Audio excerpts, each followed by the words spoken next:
Today is Monday, Parashat Tzav. We're getting very close to the holiday of Purim. It's going to be on Wednesday night and Thursday. And Purim is a holiday that has 4 mitzvot associated with it. First mitzvah is Mikra Megillah, to read the Megillah both at night and during the day. Second one is Matanot La'evyonim, to give gifts to the poor people, at least one gift to each of 2 different people, coming to an amount of what would be enough for a meal. So let's say if it was $10, you give to one poor person $10, another person $10, you fulfill the mitzvah. Mishloach manot ish lere'ehu, sending a portions one person to his friend.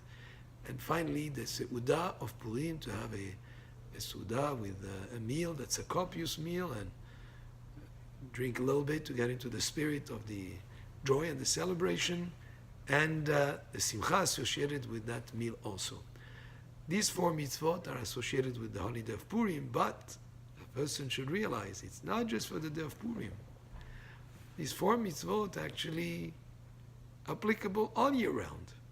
Just on Purim, we highlight these aspects and make sure that we focus on them and that we fulfill them on the day of Purim as a mitzvah for Purim. But it is in a sense to recharge our batteries, to be inspired for all year round, to carry with us the message of each one of these 4 mitzvot has. Mikra Megillah, to read the Megillah, is to see the hand of Hashem in everything that happens in life. Same way that in the story of Esther, because really the word Megillah is a scroll, but it comes from the word in Hebrew, legalot, to reveal. Esther is the name of the queen. But Esther has to do also with hidden. So is it revealed or hidden?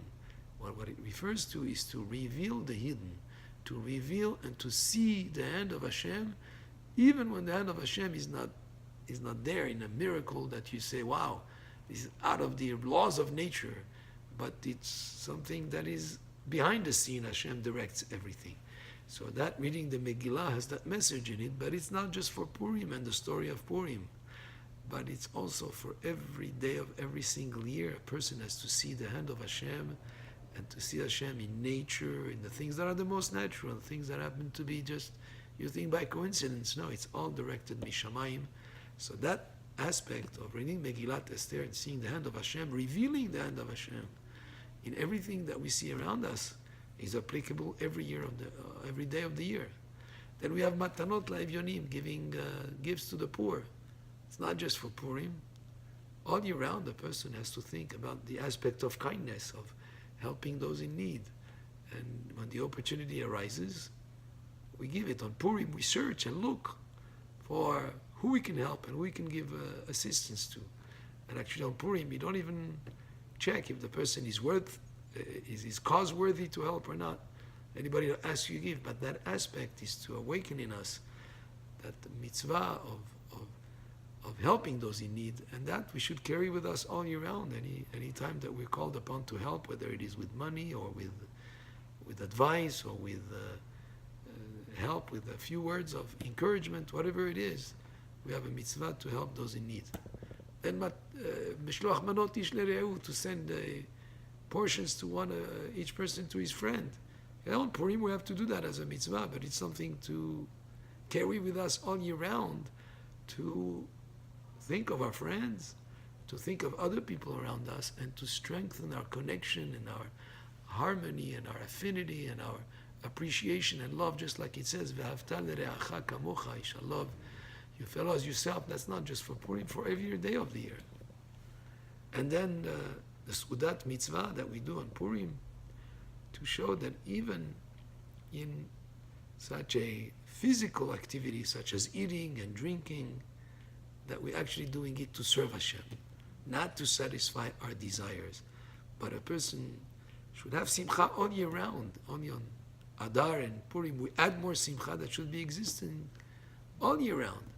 But one of the messages of Purim is to be able to serve Hashem and to dedicate ourselves to serving Hashem, even when we're involved in something that on the surface of it may seem not so spiritual. Yeah, you're having a meal, you're enjoying, you're having a meal that tastes good, so it's satisfied your taste bud, your body, your physical desire. No, we can take it and elevate it to serving Hashem. And that should be also the same thing for everything that we do in every day of our lives. Just like at the end of Pirkei Avot, it says that everything that Hashem has created is lichvodot, to serve Him for His honor, to glorify Him, to ligalot kvoto yibarach ba'olam hazeh, to reveal His honor in this world. So even in the most mundane things, a person can elevate them to serving Hashem. Just like on Purim, we elevate the Suda to be totally dedicated to serving Hashem, besimcha u'b'ahava.